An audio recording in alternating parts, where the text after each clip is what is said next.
Well, So I keep that's thinking about going that. to be We the need to plan thing. a party. Yeah, that's going to be the thing. We need to have a party. Yeah. With that group. We do. It was a fun adventure for sure. Yeah. I always walk away from, if someone interviews me or asks me a question like what they did on closing night, I always walk away going, dang, I should have said this, I should have said that, I should have said this. I know what you mean. It's like, I should have thanked my wife. That should have been the first thing I should have done, was thanked my wife for her patience and understanding. No, my first few concerts I did that. It was on my anniversary. And I because it's December 19th and I'm doing this Christmas concert and I didn't even. Wow. I didn't even thank my husband, and he did a lot, and he gave up that that day. We had to move it to do a celebration for a different day, and I didn't even thank him. I was like, I mean, can I go back and redo that? Yeah. Yeah. Isn't that funny? I did do it once where it was on our anniversary, and I was in a show. And I just I was doing the beginning announcement. Oh, you were? It was supposed to be in character, but I like paused everything. I said, I apologize, but I'm going to take a private moment here for a second, and you guys are going to be witness to this, but I wanted to thank my wife for our 23 years of amazing service and her patience with me and all of the efforts that she puts forth and everything that I do. And yeah, it was. So how long have you been married? Let's see. So we got married in 99. Okay. So, yeah, it was 8/9/99. We tried to make it 9/9/99, but it was already booked. I guess they had booked it out like almost 10 years in advance. There was some people that had booked. Oh my goodness. Because they wanted 9/9/99. And I'm like, how can you possibly wait for 10 years to get married? That's book it just in case.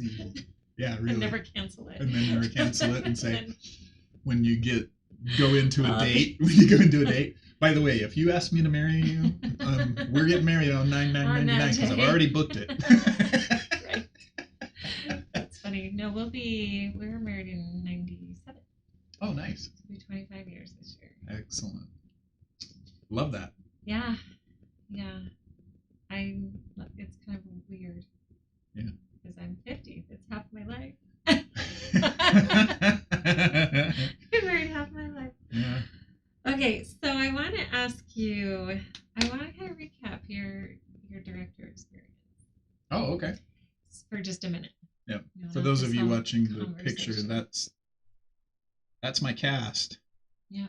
That I directed when we did the pajama game. So fun to be a part of that. But from a director, I mean, looking back, you said, yeah, I wish I would have done this on closing night, done this on closing night. But other than that, like as a whole, just looking back in general at your experience, like how do you feel about your directorship with that? So interesting that you bring this up because I've reflected on it a lot, especially because now I'm producing 3 shows. You are? Yeah. I'm producing Little Women, Putnam Spelling Bee. Oh. And Bright Star has auditions in December, and so the 5th of December, 13th of December, they moved it a week because of conflicts with the building and that type of thing. But so it's an interesting thing going into the producer role now that I know what the director has to be thinking about, and so it's been an interesting process for sure. What I did do is I reflected back on the process and what I wanted people to know from auditions, and understanding that there were a couple of times, I mean, we did it in cast meeting one time very early on, a little bit less than halfway through, and I pulled everybody aside and I said, I want you to understand that I did not communicate this correctly, right?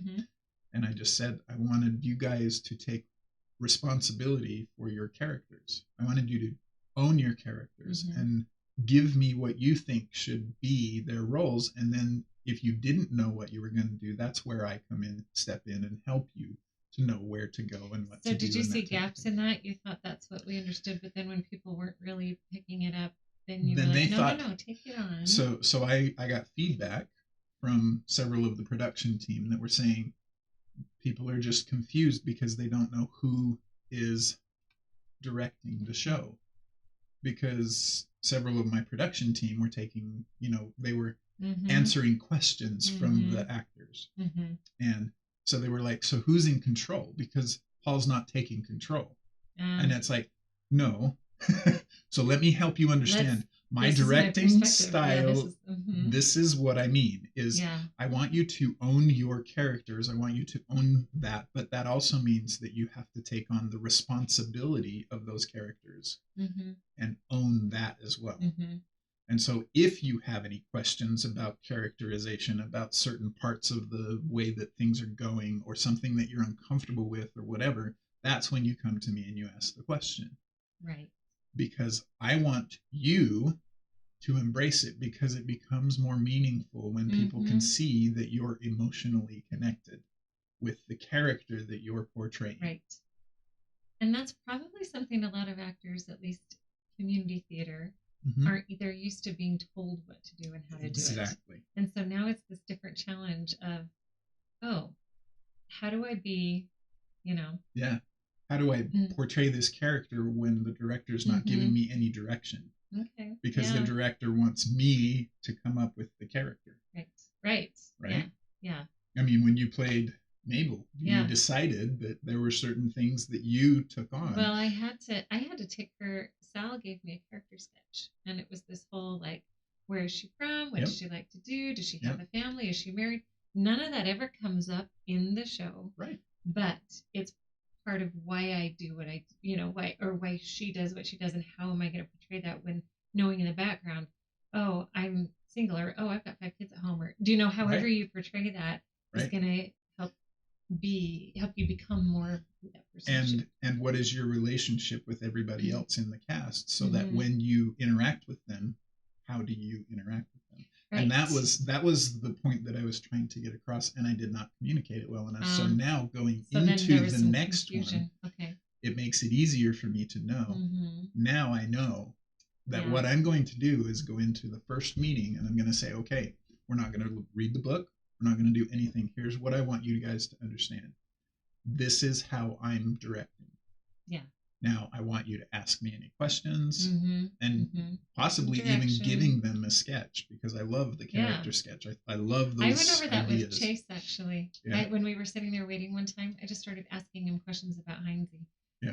And he goes, this is fun. This is like a counseling session for Heinze. And we were filling it out, but it helped him a lot. Right. Like, of course. Yeah, well, and this is why he does this, and this is where he's from.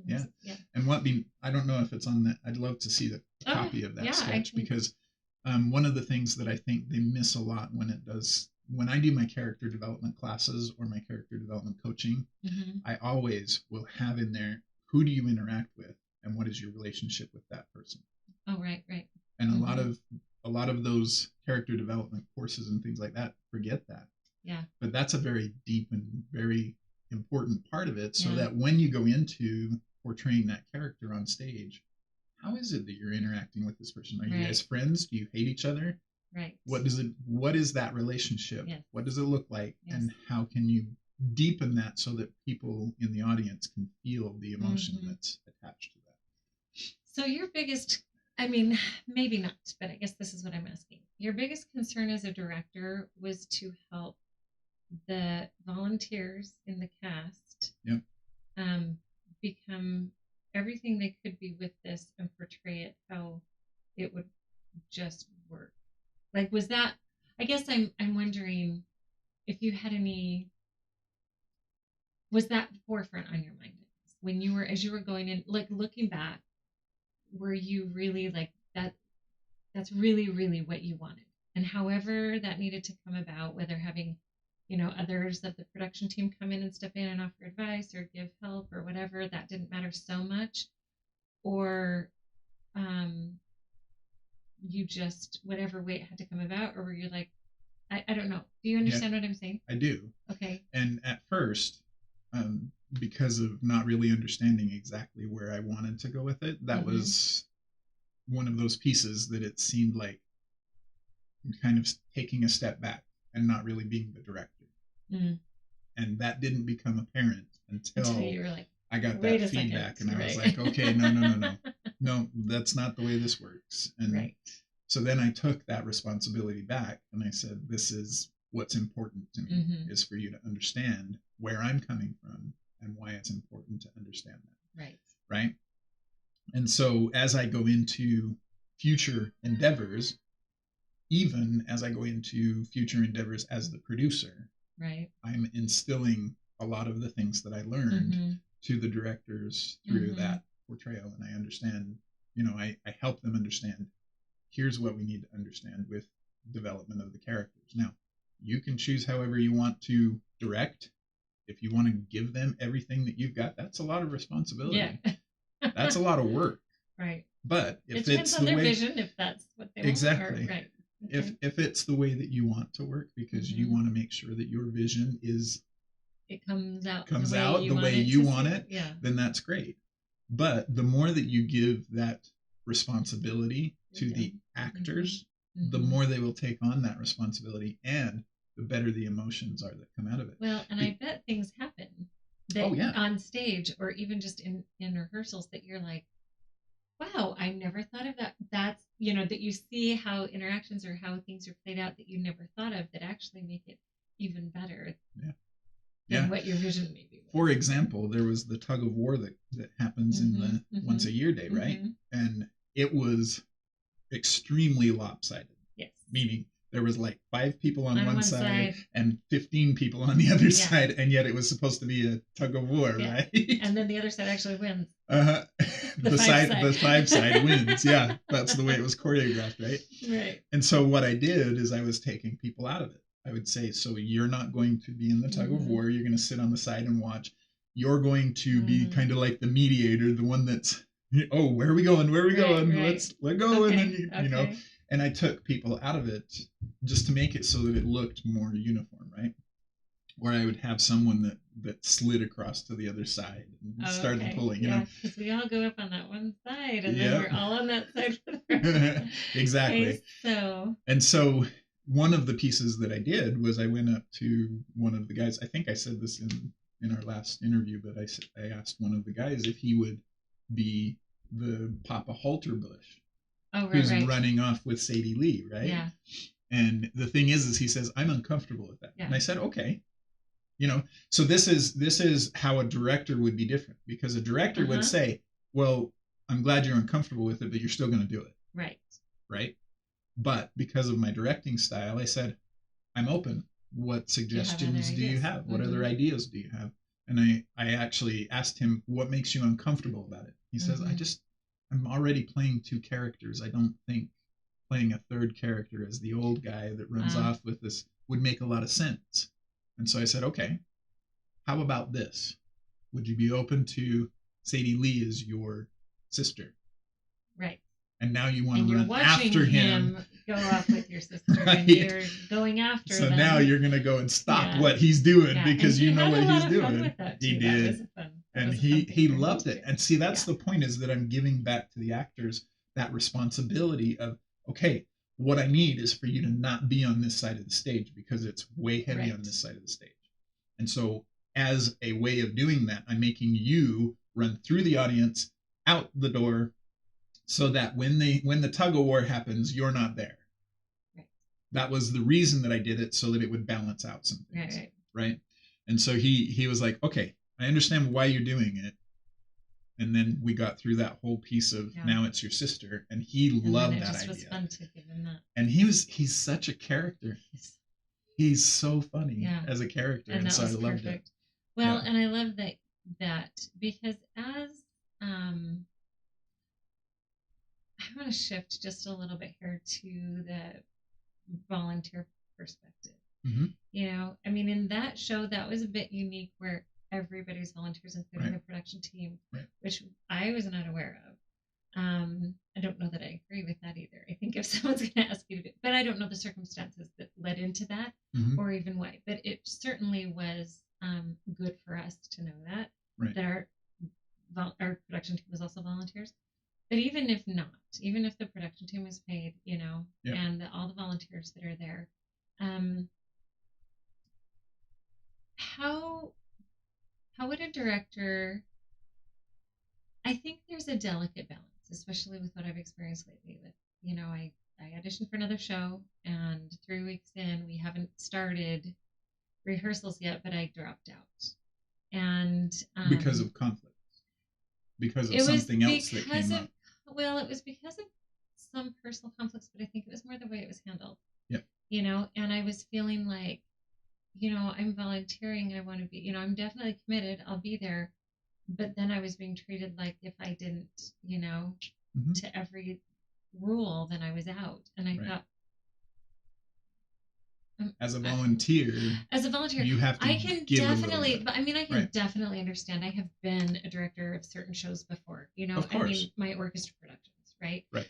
You have to count on certain people being there for the rehearsals so that you can actually have a show. And when they aren't there and they don't communicate with you, or I had one time 2 boys, they were my only one viola player was my only viola player, and another violin player that we were at dress rehearsal, and they looked at me and they were like, "Oh, I don't think my mom knows that our concert's tonight." And I was like, "Of course she knows." I sent an email out, I texted everybody, and I gave you a copy to take to her last week. And I've done that twice. Like, did your parents get in? Did she? And they just were looking at me like, I think she knows, right? Right. And so she comes to pick them up, and then she just laid into me about that. Well, I didn't know there was a concert tonight, And as the director, right? And I'm thinking, we have plans. Like they had plans to go to a theater, to a show. They had bought tickets, they had plans for dinner and everything. And here I am thinking, I communicated that, right? In 3 different ways for the last 2 weeks. There's really right. No way And so, but then I thought, I guess I'm saying I can understand a director feeling clingy to the people who've committed to them, right? Because you're going, okay, wait. You're mine. You committed to this. I'm counting on you if you're not here, right? And I only had 12 kids in the whole orchestra, so to have 2 of them gone, it was, especially one was the only instrument for his part, it just had a really big effect on the overall performance, especially where they were strong players and some of them weren't, and they needed them. Right. And I'm thinking, these other kids are relying on you, which, comparing that to a show, you're in rehearsals and you're coming up on a show, and your person who's supposed to give you the cue isn't there again and again and again. And sure, you might know your part, but I need to know mine from you. So you've got to be here. You've got to have that. And so I'm thinking, I have this, no, you're not. You're not going. You committed to, like, this is our show, right? Because this is the thing.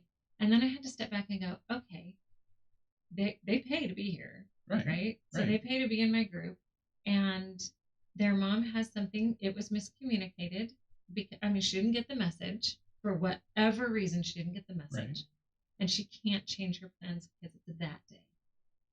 So then I step back and I go, this is what I chose to do.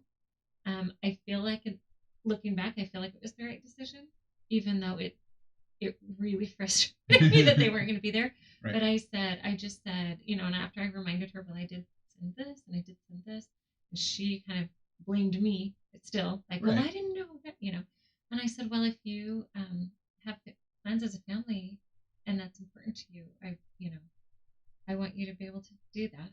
Right. We'll deal with it. And inside, I'm like, just gut wrenching, going, that's not fair, right? But again, stepping back and looking at the overall picture, they're the ones the boys are like, right? I want to go to my concert. They wanted to come. Right. It's not like they didn't want to come, right? But then they had a conflict, and so it's their lesson to learn. Right, exactly. I should have told my mom.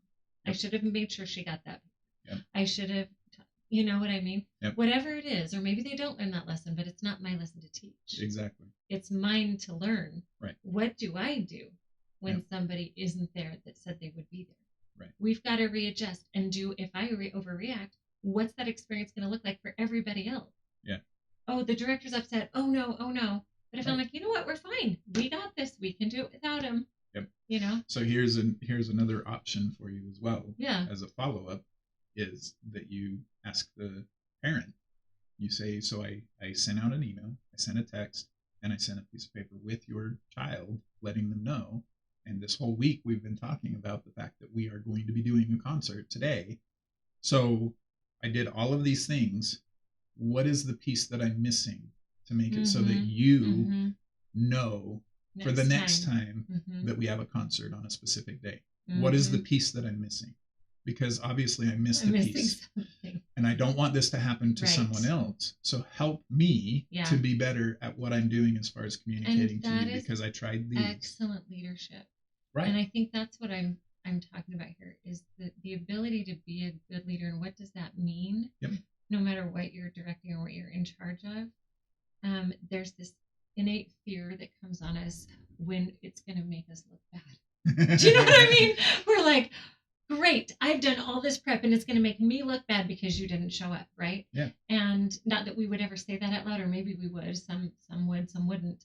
But just that, oh no, now what? Right. So do I just let it go? And here's what happened. As soon as I calmed down and I said, you get to choose, it's whatever you decide, Yeah. I said, I can't say I won't miss them, because I will definitely miss them if they do that. But and she just stepped back because she was on guard like this. Right. She took a step back and took a breath, and she said, you know what?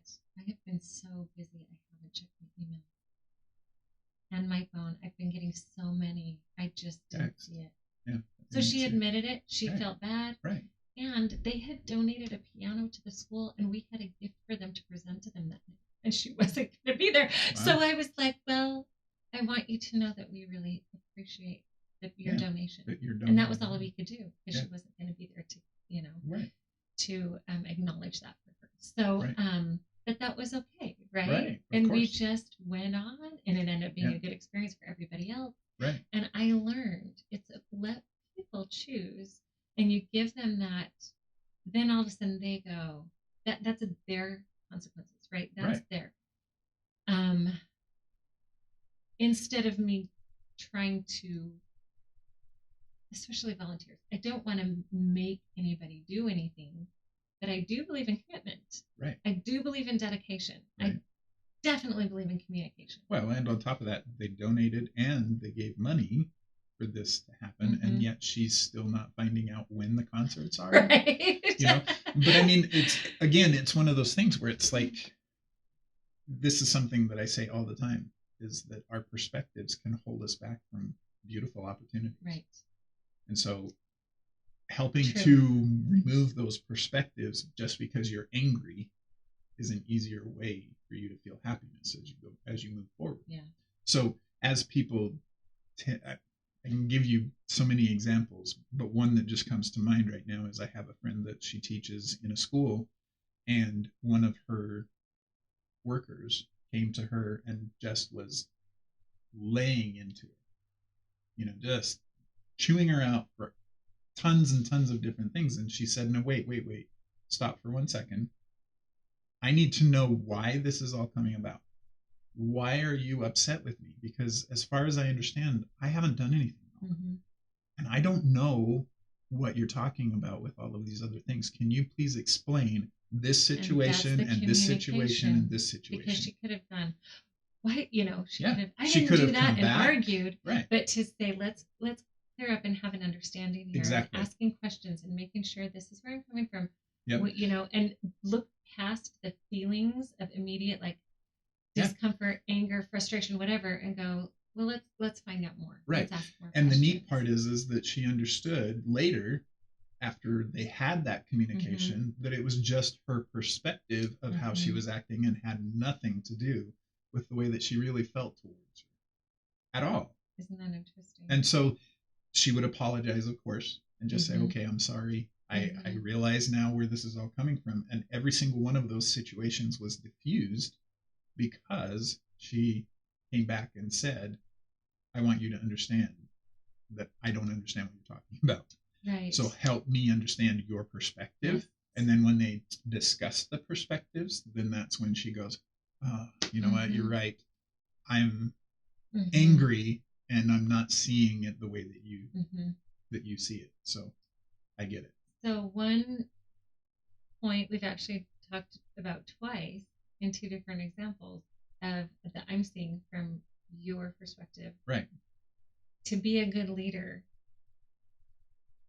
it's really important to ask sincere questions. Absolutely. And to be vulnerable. take a step, and yes, because and not be defensive, because right. you get defensive. And that was me when I was, had this thing with this director where I had a couple conflicts come up, and then I felt like I just got kind of attacked, and I was like, my immediate response was, well, I did tell you, and I did say this, and I'm dedicated, and can we just and I don't even have scheduled it. What, right. And I just wanted to, and I had to put it on pause because I didn't send it, right? I had to reword it, but I had to go, I'm being defensive. Right. And I'm trying to scramble to make it better. Right. And I don't want to feel that way with a leader, right? And so then I had to sleep on it the next day. I went through and I was like, okay, why am I feel like this? And this is what happened. And although it would have been better had she asked, because I don't know if she was open to even caring about how I felt about it, but had she been, or if she is, at least she would understand or see it and go, okay, I can understand that's how you feel. And maybe I didn't give her enough chance to explain herself, or, but it was just that for me to be able to work with somebody that's going to head something that I'm dedicating my time to, right, I want to make sure that there's a mutual understanding there. Right. And if I wasn't feeling that, and so that's why I just stepped down. And I thought, I don't want to disappoint her by all of a sudden now she doesn't have anybody and she has to go find somebody else to fill that role. But I thought, I think that'll be better in the long run for her and for me, because they're just, if that's, if she needs somebody that will just be there no matter what. And I am busy and I have things that come up, although I do communicate and I am dedicated and I will learn my part and I will work my task. You know what I mean? Right. But she doesn't know that about me, and that's okay because she has rules, and that's how she wants to run it. I can respect that. I really absolutely can. Yeah. And I actually got a really respectful email back, and and I thought she probably agreed with me. But how many people do you know would have still been worried about not being in the cast because you were already cast, and been going on and on about this whole thing and creating more of a hate storm, as you might call it, right? Because they keep trying to do what they can, but not making it happen. That's where a lot of back talk comes, Absolutely. Especially in community theater. Absolutely. Or so and so, this happened and this happened and this happened, and I didn't go to any of my cast members. Yeah. I came to you. I was like, as a director, and I didn't even drop names. I was just like, as a director, if this happened, what would you do? Or if, what would you expect? And I wanted to get a perspective because I have a rule that I've made for myself to never respond in anger or frustration. Right. So I did respond. I mean, I did type it out because I needed to get out how I felt. Right. Did not send it. Right. I had to wait until I wasn't feeling that anxious about it anymore. Right. And still I was passionate about it. The next day I was like, okay, I still want to be understood, but I also want to understand. Right. And get to a point where I could go, okay, let's try to understand and get to a point where. Right. But see, because you were the leader that you are, you said, it's better for us to know this now, even though it hurts, than to later be fighting through this whole process. Right. And here I am, like, I want to be this character and I want to be in this show, but this, and the one thing that actually, because I really debated, I was like, I could still do it, I could still, do this. Right. But then I thought, why am I doing this? Right. Because I love it. Yeah.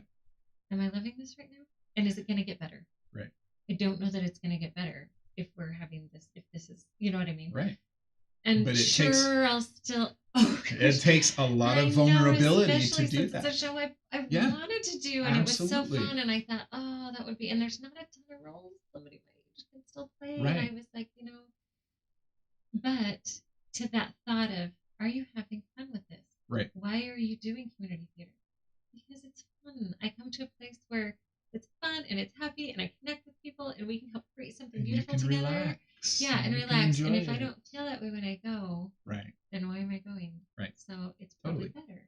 Yeah, totally. So I don't know. I just wonder if I don't know community theater very well yet. Right. I'm still new to it. Right. And so I don't know, in our community, I don't know a lot of directors. I don't know a lot of people who see that stage managing. That has some weight to it as well, as far as for your response. That was part of your response to me was, do I do this or will this hurt me in this community? Yes, in this community. Right. I was concerned about that because I'm like, I don't want it to come back and But think about how much more damage it would have been had you had a really bad experience with that director And for a gone through with longer that for period of the time. next 3 or 4 months. Yeah. Right. So it was better that you tell her up front and say, this is going to happen because this is what I'm getting paid for. And I'm doing what I'm doing with you as a volunteer. Yeah. Yes, I'm dedicated to what you want from me, but I am not going to say no to money Right. just because I want to do this for free. Mm-hmm. Right? Well, and especially when I didn't have the schedule yet, and Exactly. I thought, yeah, you're, and you you're didn't giving know. me strikes when you haven't even given me the schedule. So right. how could you not go, oh, you know what? Let's put a different cast that, I mean, I don't know because I didn't know. Maybe she'd already done it and hadn't sent it out yet. Maybe she hadn't done it yet. Well, but I thought, can you even go, yeah, okay, you won't be needed that night. That will be fine. So that won't come. Do you know what I mean? Right. There was no give. And I thought, that's so hard because I think I'm always one, and I probably I err too much on the other side of giving too much leniency for stuff because then I really stress when it comes to the to Right. the end of what works for you, what do you want, what can we do here, Yep. let's look at options. Well, and I mean, now that I've been doing the operations manager position for a long enough time, I've seen enough people that are coming through that they have conflicts. People have conflicts all the time. Yeah. I mean, it's just the way that it is in community theater. It just happens. Yeah. Take, for example, we were doing Elf, and there was several nights where the elf and the mother, that my wife, I was playing Walter Hobbs, right? And so there were several nights where the elf that I was playing against or playing with could not do it our night for the cast. And so that he went to his double and asked, hey, would you be available for this night? And then, of course, they work it out. And that's the way that it always works out. But again, it goes back to that responsibility that you feel for doing a free volunteer position. And so you have to still feel that responsibility, but taking care of it yourself makes it look a lot better when it comes to going towards the director, right? And you say, look, I'm willing to work with you on this. I am totally willing to work with you on this, but I have to have certain information. And part of that information is, what's the calendar? I've had people that are already thinking about auditioning for Bright Star that send me, because I'm the operations manager for Hopebox, send me an email saying, hey, what's the schedule like for Bright Star? When are we practicing and where? Yeah. So that I know if I should even audition. Yeah. Will it work for me? Right. If it's going to be a conflict, then I want to be able to say up front, this is a conflict for me. This performance I can't make. This performance I can't make. And so then it's a matter of, when they go to cast that person, making sure that the double is able to take care of those conflicts. Because if they're not, then it's like, well, one of you can't be in that role, right? Right. So we have to pick somebody that will be able to make that work. Right. And that's totally understandable. Yeah. Exactly. But that's the thing, is that we in the theater community, we forget to communicate. And I'm not saying, or we don't know how. Yeah, yes. Effectively. Very much so. And or to have respect in the communication. Well, so that's the whole point of it, is that there's the respect, but there's also the fear that if I give you too much leniency, then you're going to take advantage of that. And some do. They do, so you of have course. To be careful. But it's a matter of knowing where your boundaries are, right, and being very open to be able to say, you know what, this isn't going to work for me. I'm not going to take the role. Yeah. Right? Yeah.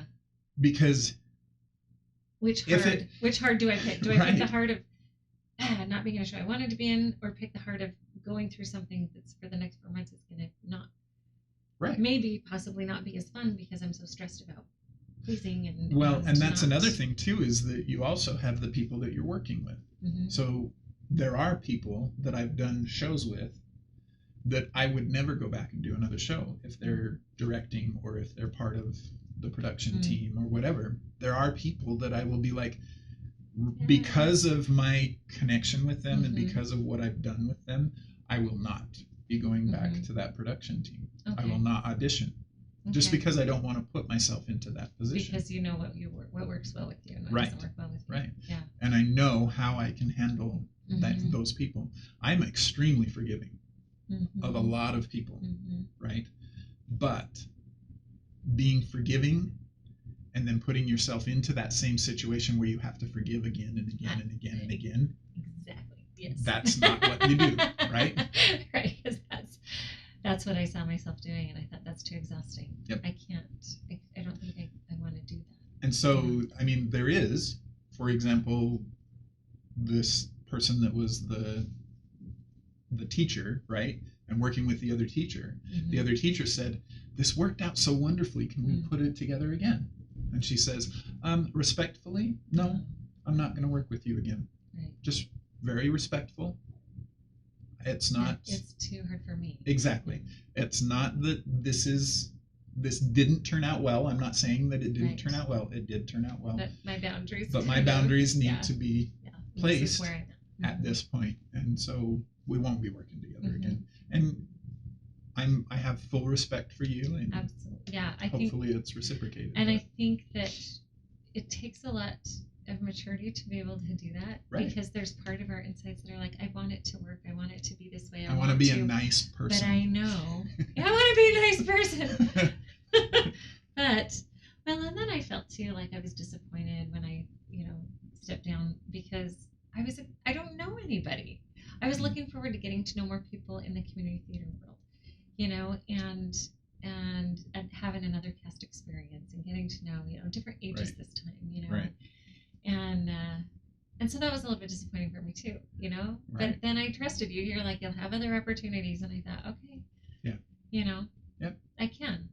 That will come again. And that's, I mean, people say all the time, you have one time to make a good impression. Right? No. I mean, it's always good to try to make a good impression. It is always good to try. But you cannot change someone's perspective. Right. Well, you can't until expect to. Yeah. You have a relationship with them. Yeah. Does that make sense? Yeah. Oh, yeah, for sure. And so there are a lot of people that know me for the first time, and they're like, Paul's a jerk, which is hard to believe because I'm not that mean of a guy, right? But no, it does happen. If that, Because, for example, especially as a producer for a show, that already has a stigma for a lot of people. That has a perspective from a lot of people. The producer, he's the money guy. He's the one that, is really in charge. The director looks like they're in charge, but the producer is the one that's really in charge. Because if something goes wrong, the producer is going to stop the whole thing. Right? I mean, there's that stigma, right? Yeah. But the producer is really... Well, I actually don't know. I didn't know that. So the producer is really just the money person, right? That's and making sure that the rights are paid for, making sure that the shows have specific dates that are going on. And he's also the communication between the director, all of the technical people, and the board. Okay. So anything that happens, the producer is the one that's really just kind of the communication between everybody. To make sure it all goes. But the real people that can stop any production is the board. Oh, okay. And the executive artistic director. Yep. So if it's not going the way that they want it to go, then the producer, of course, has to be the bad guy that goes in and says, okay, guys, we're not doing this the right way. We got to stop. Yeah. Unfortunately, we got to stop. But that's the producer. He's just the middleman. He's kind of like, don't shoot the messenger, right? Right. He's the messenger. Right. Okay. Right? But, or she, I should say, he or she, whoever is the producer, is just the messenger, right? Just the person that's passing on the communication. And it's important to have that person, right? And in most cases, the producer does get paid. It's not what they put into it. I'll put it that way. It doesn't matter how much you pay the producer. Yeah. The producer does an awful lot behind the scenes that is not seen. Right. I'm sure. That people don't understand. I'm sure. But that's something that I've learned as I've been producing new shows. And so I think about all these people that complain about this person didn't communicate well enough as the producer for my show because it just, I would send them emails, I'd send them text, I'd send them everything that I could, and it just didn't ever seem to be that they would communicate back. Mm-hmm. And it's like, well, yeah, because they're probably working on 15 different projects, trying to get all of these 15 different projects put together, you know, and making them all work. For example, I mean, just some of the shows that I'm working on right now, I have to have the music brought in, but the music, there's two different sides to the music. There's the music that you guys get that has the rehearsal Betty on it. Track? Yeah. That right? Scared me, by the way, the first time I heard that. I was like, whoa, what's that? yeah. Why is she yelling at me? Yep. So there's that one, but then there's the administrative rights music, which has all of the regular music that they're going to be playing in the show. And if that doesn't come through at the right time, then you don't practice with the right music. Right. And then I actually was thinking about that. I'm like, so when do we get to rehearse without the rehearsal track? Right. And so that has to come at a specific time. Okay. For example, with one of the shows that we had, the scripts didn't come until after their first rehearsal. And that was on me, of course, but it was out of my control because I was communicating very well with the rights people and telling them we needed it a week earlier. And the rights people, after it was supposed to have arrived, I emailed him and I'm like, what happened to our scripts? Yeah. Where are they at? We were supposed to have them the week before. And they said, oh, there was a miscommunication in the shipping department and it didn't get shipped until today. Oh. And I was like, oh, that's great. So, hey. Well, I mean, it's good to know. Yeah, there's more it's good to know. Shipping people and are see, important. I could have been all upset and been angry with this person and said, you know what, we're not going to work with you ever again. And then we'd completely close that door. Yeah. And then they would never be able to do shows from that rights company again, right?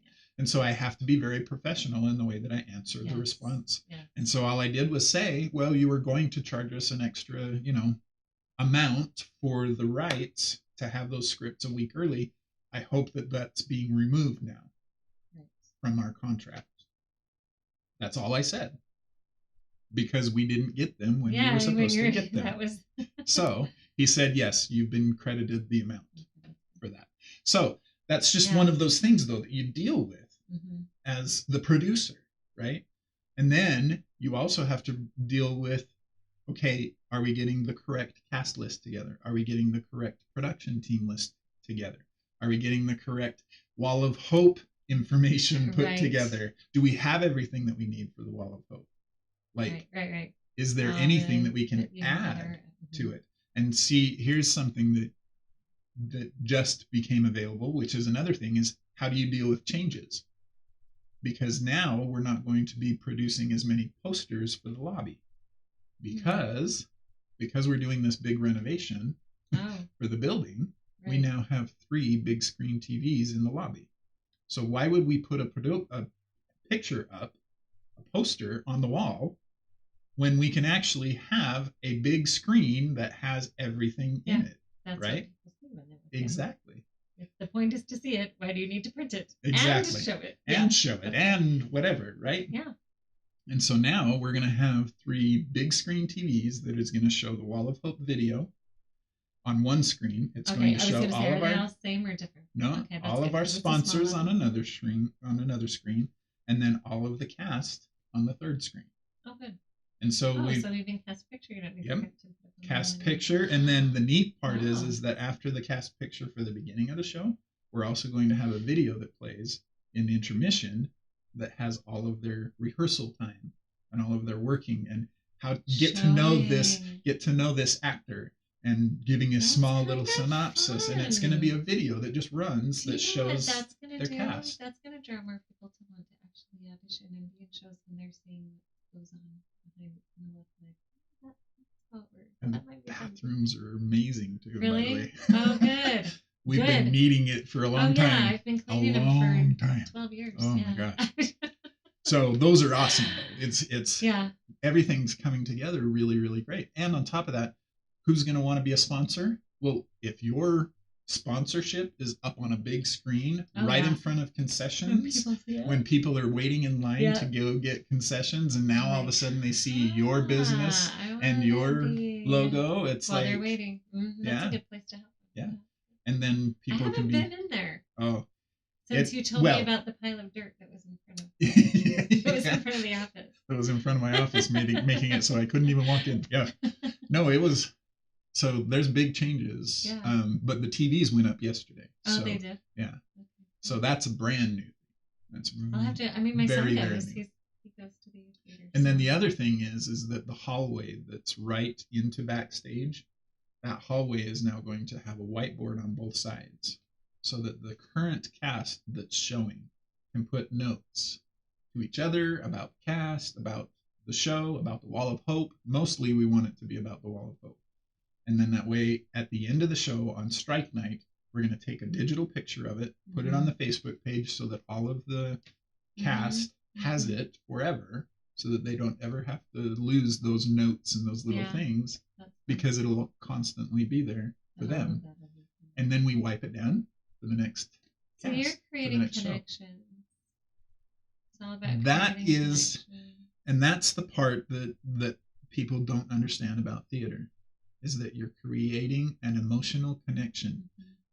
When think about it. When you go to audition, the first audition is really just creating an initial emotional reaction from the director. Yeah. Do you fit in the show or don't you? Yeah. And where, right? But that's an emotional connection. The director has to be emotionally attached to each one of the characters in their play. And when I was auditioning for the Pajama Game as the director, it was one of those things where I was thinking, who could this person be? Who could this person be? And luckily we had the software that worked really, really well to make it so that all I had to do is put a name on every single one of the pictures that we got. I put a name on every single one of them, and then it made it very easy to say, okay, who are we looking at for Sid? And it brought up 3 different guys' faces. Oh, wow. And then who are we looking for? That was why you guys cast it that night. It was fast enough that you it was fast because all we had to do is look at all these different characters and say, okay, he's not going to be Sid, so who could he be? Well, he could be. There's other characters. Okay, George, and so or he could be, the software helped you walk through that. Exactly, but it made it so easy, nice. So easy. Nice. And so that's the thing, though, is that it is an emotional connection, because the minute that I auditioned my Sid, I was like, okay, so Sid needs to be this type of personality, and these 3 guys have it. Possibly be. These 2 not quite as much, so I think this is going to be my Sid, but that's an emotional connection, right? Well, which you're putting yourself in the place of the audience at that point too, right? Exactly, because this connection, which I think anyone who wants to be in community theater wants to, well, I shouldn't speak for everybody because I don't know, but you want to portray that to the audience. Like, you want to have a connection, that emotional connection with the audience. You want to tell a story that they're going to enjoy. Yep. From whatever perspective, the best you can with your character, and intermingling with the other characters and being able to tell that story. Right. And I think a smart director and production team would be ones that would help, like Hopebox is, making connections among the cast, because there can be, and that's what I've heard. I mean, I've heard little stories here and there. Like I said, I'm not super experienced, but things that fall apart behind stage doesn't matter, because it's what I say goes, and I don't care about this. And if there's, if there's that riff there, but they can still create a connection with the audience, and that's their focus, that can still happen. However, you can still have a successful show, I guess is what I'm saying. Of course. However, if you can help create positive emotional connections with everything going on before it hits the stage, even if it's, how was your day? You know what I mean? Exactly. Like, you look really beat up today. What's going on? Yep. Oh, you know what I mean? And then I also, as the director, I created that separation. Remember? For each one of our practices, every single time you would come in, I would make you stop and do a breathing exercise. Well, because what I want is for you to forget life. Like, let's de-stress for whatever you came from, wherever you came from. Yeah, one of my mentors, Brendan Burchard, talks about it's a release exercise. So you're releasing whatever has happened in your life, and now it's time to focus on what is going to now. be happening right now. Well, and it made our rehearsals much stronger. The show better. We connect with ourselves better. Part of me was like, I got to get there for the beginning because I got it. There's a few times I was late because of my teaching schedule, but I really wanted to be there at the beginning because I couldn't come from this stressful into, hey, now I'm just all of a sudden doing the show because I could feel, because you set that up, I could feel me bringing all that with me when I didn't have a chance to do those exercises at the beginning. And so I really want to be there. And there was a couple times I wasn't going to make it there on time, so I did it in my car. Good. I'm just going to de-stress right here, calm down, do some breathing exercises, focus on, and then I could walk in and be all present, Yep. So it's a powerful thing when you can connect. And that's kind of what I like to do now, even with my regular practice of coaching and things, is before I go into anything, like before we even did this morning, I was sitting down here and I was getting prepared for what we were doing, but it was one of those moments where I was like, she could come at any moment. So what I'm going to do is just take a moment and just kind of go, okay, take a deep breath. Let's relax. Let's figure out exactly what's going on. Let's clear our mind from whatever has happened, whatever the stress is, whatever else is production side of things I'm really worried about. Yeah. Let's just get rid of it and let's just focus on, let's talk. What are we going to talk about? And I love the fact that we just open it up. We don't need to worry. We just go. Let's just go. But I mean, the other thing with that part is, the director, you think about the director as being, well, they're just in charge of making sure the vision comes to fruition. But the point is that they also have to wear the hat of the choreographer and wear the hat of the music director and wear the hat of all of these other things. Now, when I was doing it, I had an amazing production team and I knew I could trust them to do everything. Yep. But I cannot tell you how many times they came to me and said, Paul, are you okay with what I did with this? Paul, are you okay with what I did with this? Right. And so I trusted them enough to let them create it. And then all they would do is come back and say, is this what you want? Is this the way it looks? Is this the best way to portray? And they were very respectful too that way. I know we asked them a few questions and they said, well, let's see what Paul thinks. You know what I mean? They wanted to make sure that any changes or any interpretations were checked with you so that. And then when there's something that falls through, like our light designer, I thought that it was communicated well enough, and it wasn't. And so the light designer that I thought was the light designer did not come through. You didn't have a light designer. And so I designed the lights. You had to do that too. and it was wonderful because that was for you. Exactly. That was one of those pieces that I had never done before, and now I have a deeper respect for those people, as well as the fact that if it ever comes up, I could be a light designer if I wanted to. Yes, you could. And it's kind of cool too because once the show starts, the director just gets to watch, right? But then the light designer. So you really kind of had enough time. There was some things that you were directing from the light booth, but you know what I mean? I think that was good for you to give you that. That was definitely a unique experience because as the director normally, once the show starts, you pretty much just take a step back. Yeah. The stage manager takes over all of the timing issues and makes sure that the show runs in the time that it's supposed to. At the Hope Box, we also have a house manager that does that as well, that handles the timing. So they work together because the house manager handles the clientele that's coming in, the patrons that are coming in to see the show. Right. And the stage manager handles all of the cast. So when the cast is ready to go, it doesn't mean that we're ready in the house to go yet. And so they have to communicate, and there has to be a really good communication. Yeah. Now, the neat part that we have at the whole box is we have headsets that are radio headsets, and so they can talk to each other, wherever they are in the building, and then they can say, "Okay, are you ready? We're ready in the cast. Tell us when you're ready out in the house." And there's people going to the bathroom, or there's people that are at concessions or whatever, and then it's like, "Give us 10 minutes, and then we'll do it." And then they go back to the cast and say, "Go find so and so. Tell them we're not ready." Yeah. Yeah, exactly. Or if somebody, all of a sudden trips or falls in the backstage or something like that, hey, we need to stop the show or whatever. Yeah. The stage manager can go to the house manager and say, hey, we need to stop after this, without actually going to the house manager. Right. No, that's great. So there's some great communication that happens. There's some great things that are happening with that side of it. But again, it's one of those things where it's a connection. Yep. Yep. So the connection part of it is happening through everything. Mm-hmm. And there's some amazing things that are going to be happening here in the near future for the communication side of Hulkbox, but also in the way that my business is going to be growing and getting better and moving. Mm-hmm. And it has to do with all of that connection, mm-hmm. and it has mm-hmm. to do with helping people to communicate well enough yes. that your perspective is seen as your perspective. And if it coincides with the perspective of another person, then that's when you move forward. Right. But if there's any kind of conflict, it's resolved because it's just a perspective. Well, and being able to listen.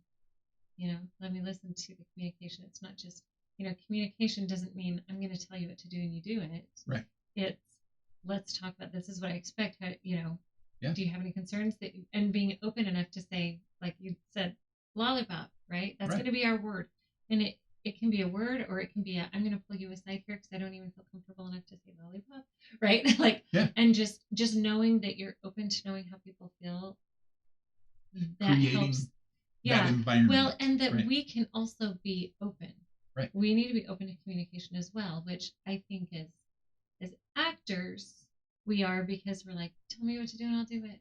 Right? It's that like I want to do a job and I'm happy to be in it, and but also to listen and to communicate. I really like this is good conversation, because I really think like if we were to title this podcast, good leadership is effective communication and creating connections. Right.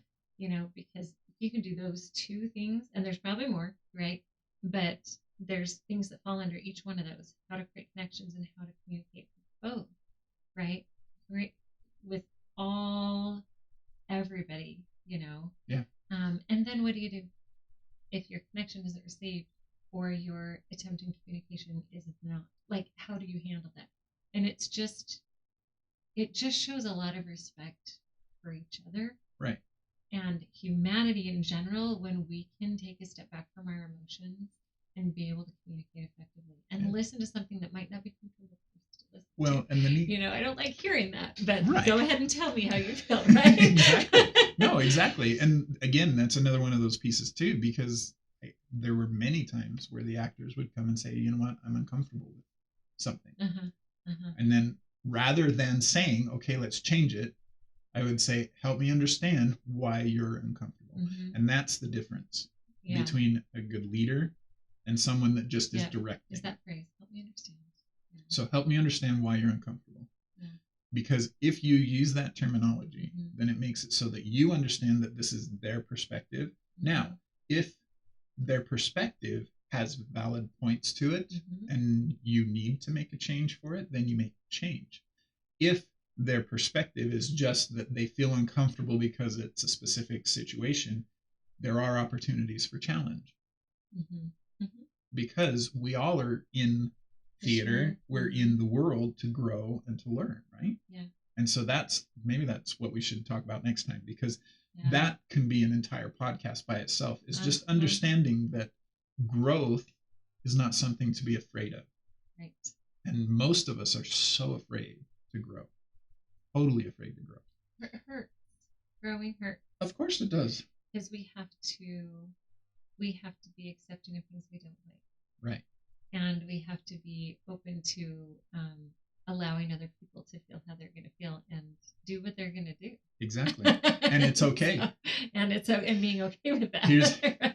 the other part is I mean, in one of the shows that I produced, the stage manager absolutely hated me. And the point is it's like, I'm okay with it. Yeah. I'm making the decisions the way that I know that I'm supposed to make the decisions. And so if his perspective is that I'm doing it because I don't like him, that's not my perspective, and I can't change that. But if you can still communicate. I still have a ton of respect for him. I still have a ton of respect for anyone that takes on the role of a stage manager. That is a hard role. Yeah. It's super hard. A lot of work. And the point is I really respect him. But I'm also not going to make a change in my actions just because he thinks that it's the right way. I'm going to make the change because I know that it's the right way for me. Mm-hmm. And so that's the difference. And so it's okay. And yes, it does hurt. And yes, it is hard because you want everybody to like you. I mean, that's the way we were raised, right? You're supposed to be a good person so that everybody likes you, so that you have all these friends, so that you have all these opportunities, so that you can be a better person, so that right? So that the world is at your feet because now you have all these opportunities, but that's not necessarily true. Now, you can get people to like you a lot if you always use that terminology of, this is how I feel. And the people that don't like you, you have no control over anyway. Right. So, and being okay with that. Yeah, I'm okay not being understood. That's something that it's been a huge struggle for me my whole life, is not being understood. Yeah. You know, and just in the last few years, I've just had to let that go. And I'm, you know, because I would try to explain myself so that they could understand, but they don't want to listen. Right. Or they don't want to hear it, or they choose not to see a perspective. I'm trying to tell instead of ask. You know, that whole, okay, I'm okay with not being understood. Right. Like, okay, I guess I'm gonna have to be okay not being understood, because that's not I can't control that. Exactly. And how much of a relief is it when you forgive them for whatever it is that they're feeling? It's okay. Yep. And then saying, and it's okay that you don't like me. Mm-hmm. It's a relief. Well, or it's okay that you don't understand me, or it's okay that you might be telling other people so and so, blah blah blah blah. You know, and that's, I'm sorry that, you know, you're not, we can't communicate better so that we can understand each other better, and I can still hold respect for you. That it's just something you haven't learned yet. You know, how to you know, hold that kind of respect for others. But yeah, should write a course for directors on communication. I would love it. Well, and the thing is it's again one of those things that I want to do lessons in many ways for all aspects of acting, because as adults, so as kids, it was very easy for you to just say, you know, oh, my high school drama teacher is the one that's in control, so I'll just let them be in control. So it becomes very easy as adults to say, well, the director's in control. When really, as an adult, if you take on the responsibility of your role and you take on the responsibility of knowing how to portray that role with specific emotion, people feel it on a deeper level. And I've always had people coming up after shows and going, I loved how you portrayed that character. I loved how that was done this way. And I loved how you did this. For example, I played FDR in That's Annie, the one I was thinking of when you. And the thing is I took the time to find out what his personality was, how his accent was, how he talked, so that when I went onto the stage, I became him.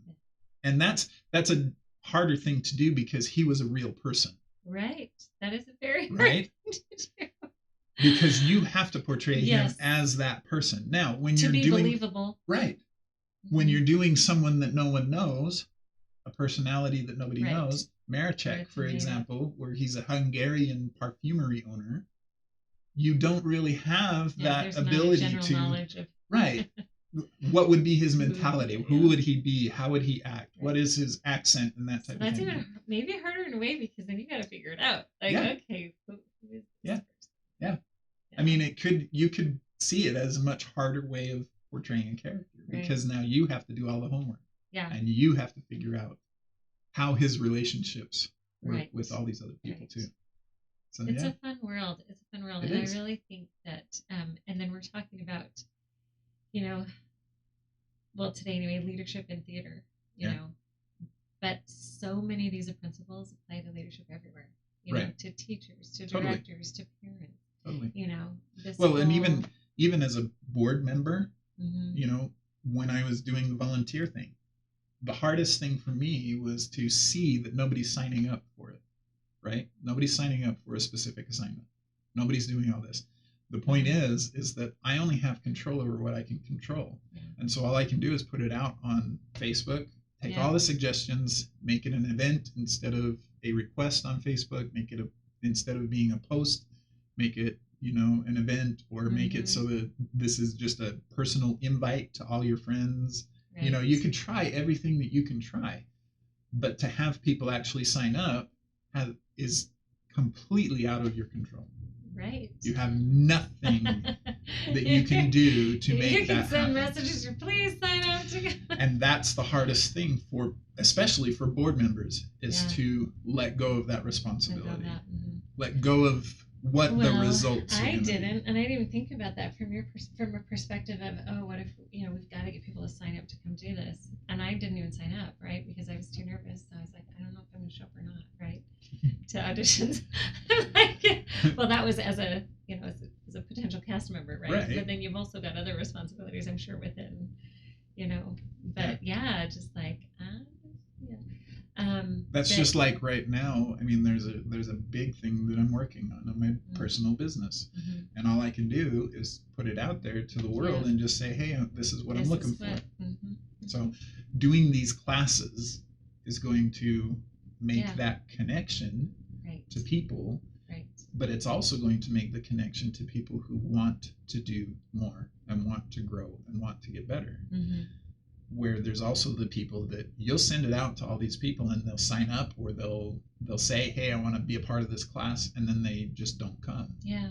And that's unfortunate for them, because all they're doing is missing out the opportunity. Right. But the other thing is that if you hold that to yourself, saying, I must have done something wrong because nobody showed up, then you're holding yourself back, because you did everything in your control that you knew how to do. And there might be more learning and how to get the word out, or how to, but still, There's some really cool things on the horizon, and I've got some really cool classes. So good. So that's good. If you're listening to this or you're watching this, check me out and see if you can't find some classes that we're going to be doing. There's lots of other instructors. It's not just me that's doing the instruction, because I have a music person that can teach a music directing class, or even a voice class, a group voice class. Have you ever done those? Those are kind of fun. Like online? No. Or no? Just in a group, just having a group of people together in an auditorium. Yeah. And just doing a class where they sing. They do different work with their voices. Okay. Most music directors do it without even understanding. When they do the ensemble, and they teach the ensemble specific things that they do. One of my favorite ones is Bonnie. She works with the Showstoppers kids as a music director, and she's incredible. But one of the things that she taught was how to engage your diaphragm, because a lot of people don't know how to do it. They just don't. Technical. Right. I actually am going to compare this, because this is what it seems. So my kids were doing a youth theater when they were younger, a lot younger. Right. And she and it's a fantastic youth theater. They do great productions, great shows. She teaches to the show. Here's the show. Yep. And here's what here's the songs you need to learn. Here's the moves your body needs to make, and here's the interactions you need to have with this. And then Showstoppers, right, for the youth theater, is we're going to teach you how to act. We're going to teach you how to sing. We're going to teach you how to project. We're going to teach you how to dance. Right. And then we'll put it together. So they work let's take the technical stuff and then put it together.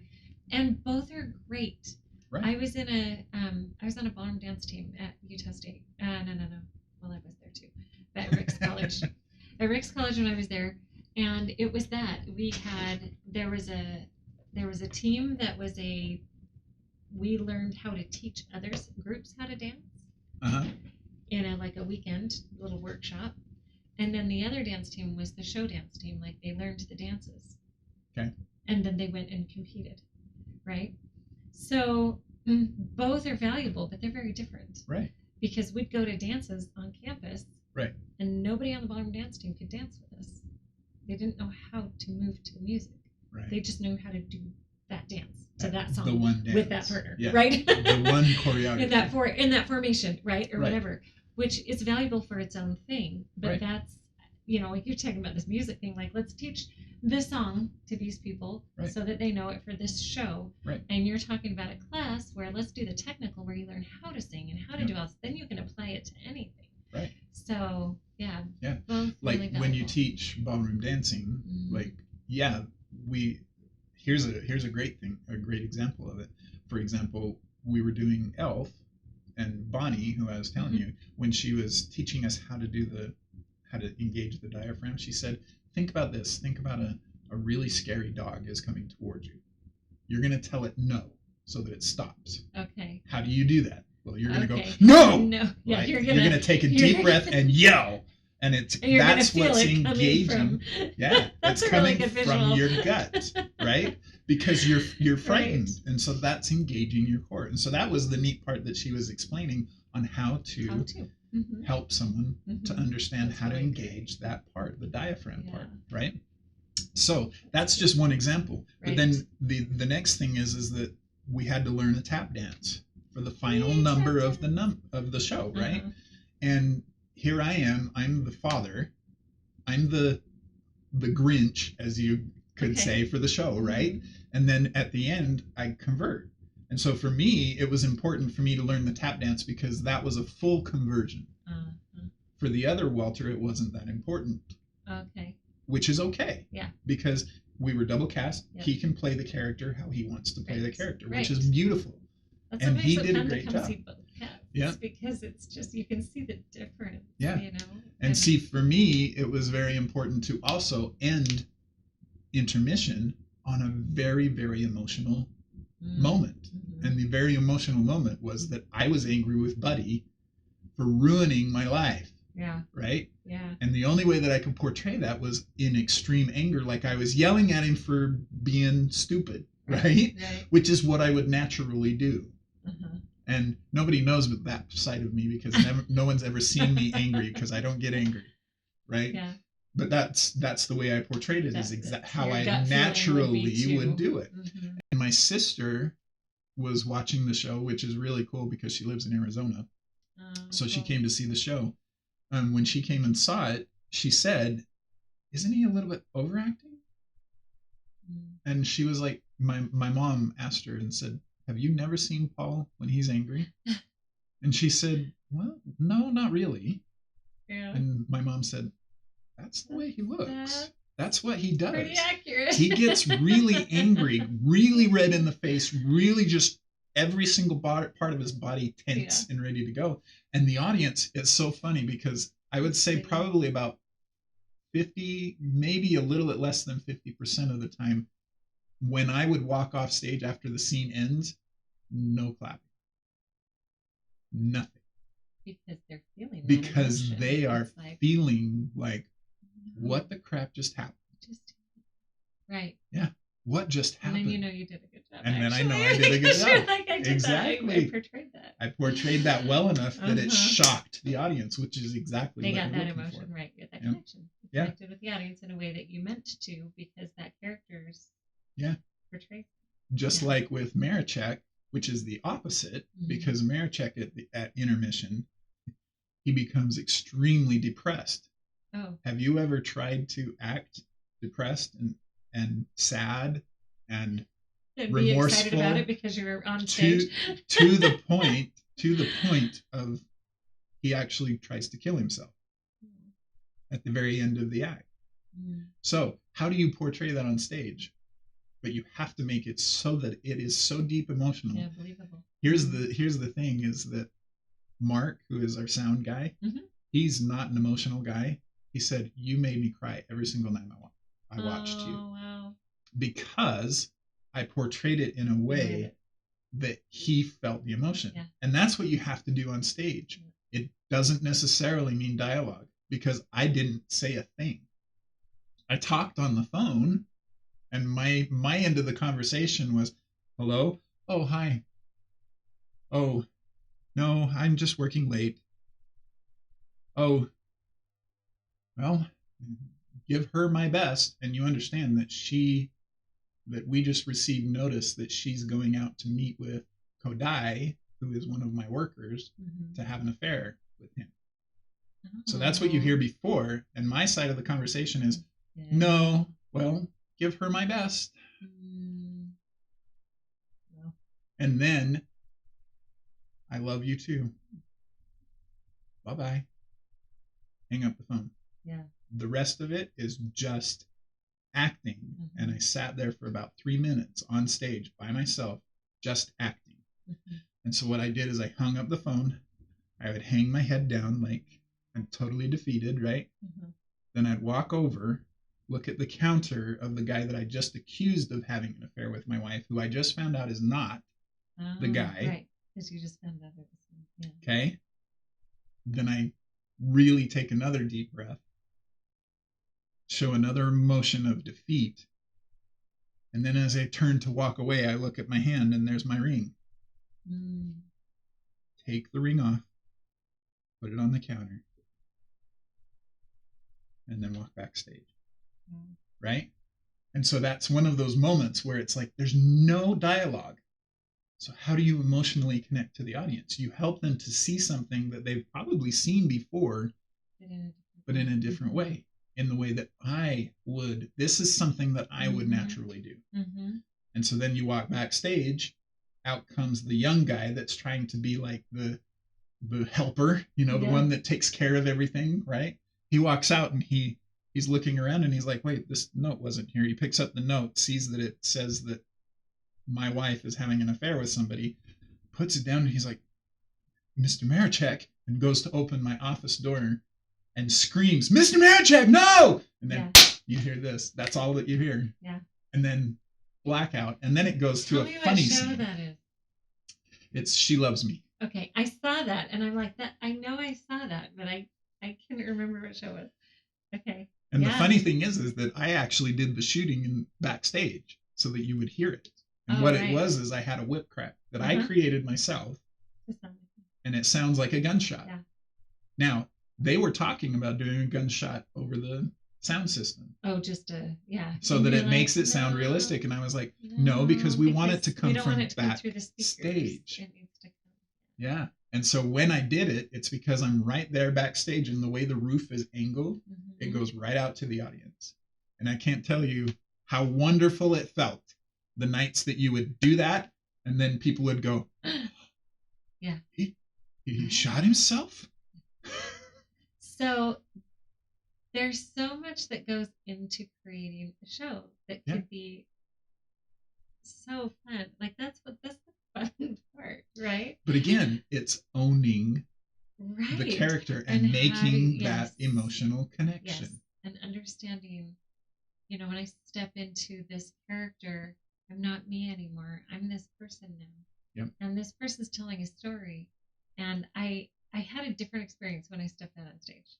When there was an audience. When there was an audience. Of course. When there was an audience, I wasn't me playing Mabel. I was Mabel. Right. But I wasn't even aware of anybody in the audience. It wasn't like I was like, oh, my brother's here, or my friend's here, or my husband's here tonight. I got him. It was a general. I got to tell a story to somebody who's to a group of people who are wanting to, to see us something interesting and fun, and whatever the tone of the show is happen, right? And so I found myself doing that. Like I blacked everybody out because I wasn't acting, like you said. You're like, don't act, right? Don't act. Yep. I was telling a story. Right. Every night I was Mabel. And it was a new conversation with Sid every night. Right. Do you know what I mean? Or whoever I was, with Heinzie or whatever. It was a new conversation. It was all happening for the first time every night. And I didn't expect to feel that way. And I was like, oh, I get this.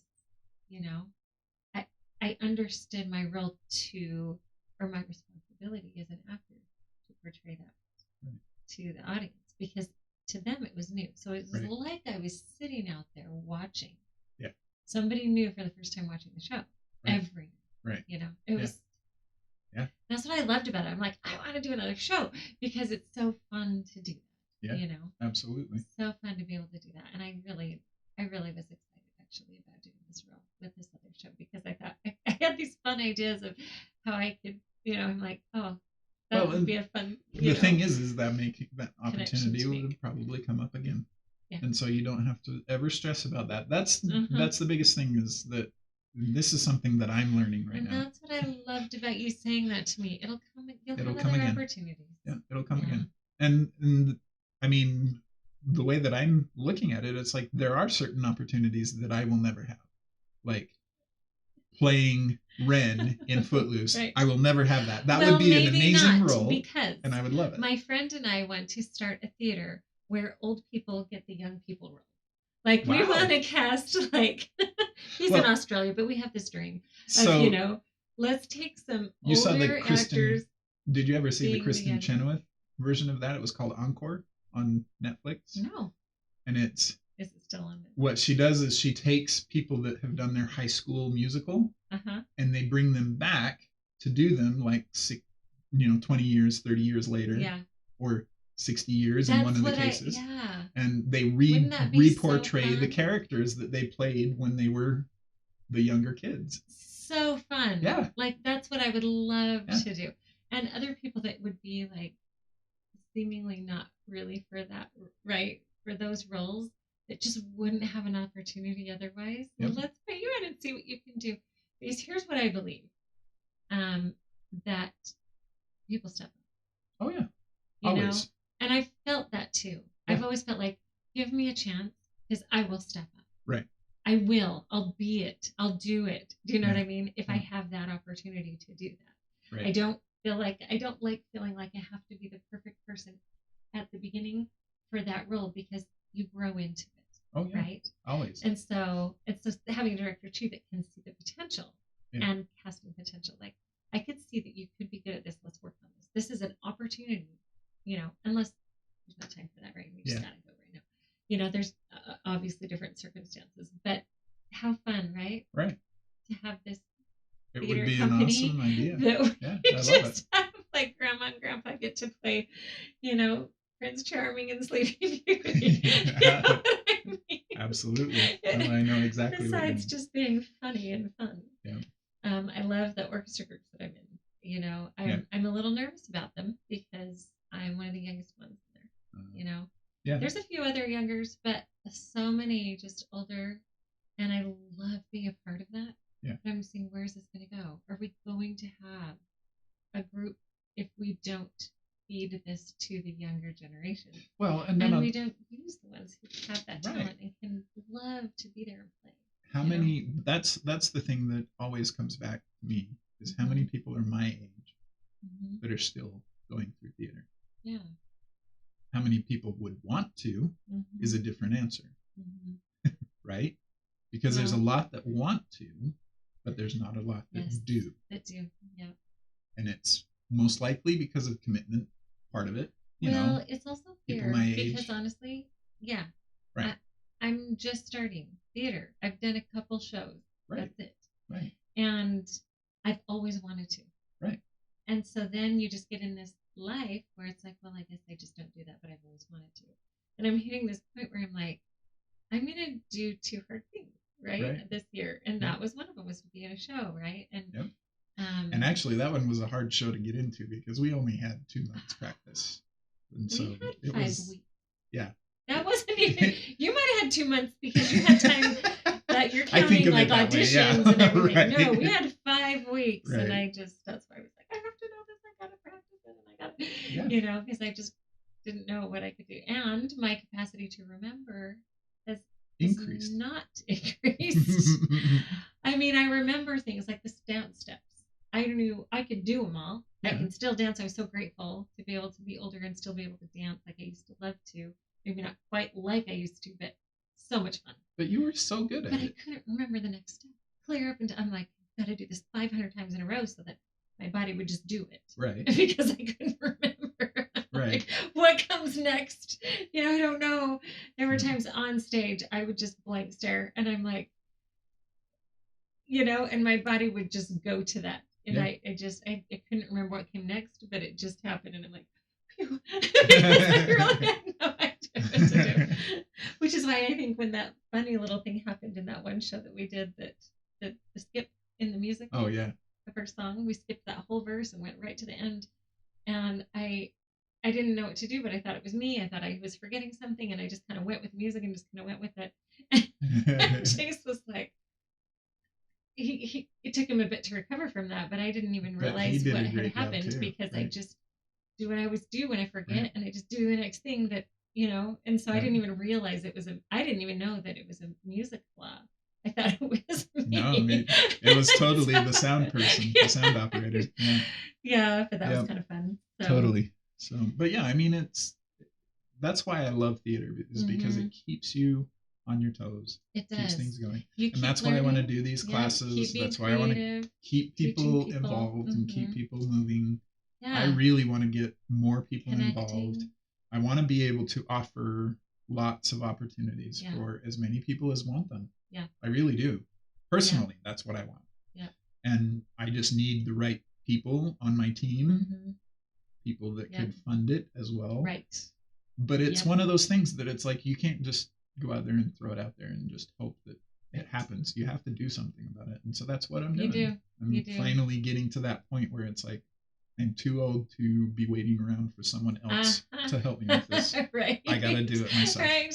Right. So. Right. Yep. Well, so it's good to talk to you, Dave. Good to talk to you I think too. we've learned a lot. I've learned a lot, and I think that people getting to know you and just know who you are, I think you're a fantastic person to work with. And I think that learning from you has been a really great experience for me. I learn a lot every time. I feel like we connect and we can maybe together teach more too. I agree. Of how to just what's really important. That people matter. Yeah. And theater is one way. Yeah. To really help. I think the thing that I love the most is when we have this little communication, it keeps reinforcing everything that I think and I talk about whenever I'm doing any kind of coaching or any kind of other interactions with people. And it always comes back to you just have to be people oriented. Yes. And then the rest of the world takes care of itself. Yes. And authentic. I think that's a really important word. I agree. Yep. Yeah. Authentic is part of that whole process. Which I think that word, if I use that word in my step down, for me to be authentic to myself, I stepped down from that. Do you know what I mean? Like, am I trying to do this for somebody else, or am I doing what I need to do for me? So you're very good at that, and I think. What? Thank you. I'm still working on it. Sign up for his classes. Thank you. Because I want to. I'm excited to see what you're doing. Yeah. Like to be a part no, of this. I've got some people lined up to teach tap. I've got people lined up to do voice. I've got people lined up to do character development. There's lots of stuff. And then teaching the director position. We've got classes for people that want to do the technical side of things. Sound operator, light operator, light designers, sound designers, that type of thing. Yeah. Yep. So we've got all these classes that are ready to go. We're just building the whole entire set. And the neat part is that we'll have a website for it and everything, so people can sign up for it and just watch the ones that they want to watch. Yeah. So watch out for those and sign up, because it's going to be really great. It's going to really bring our community together. I agree. Thank awesome. You. Thank you. We'll talk to you next time. Yeah, absolutely. We'll do this again very quick. Yes.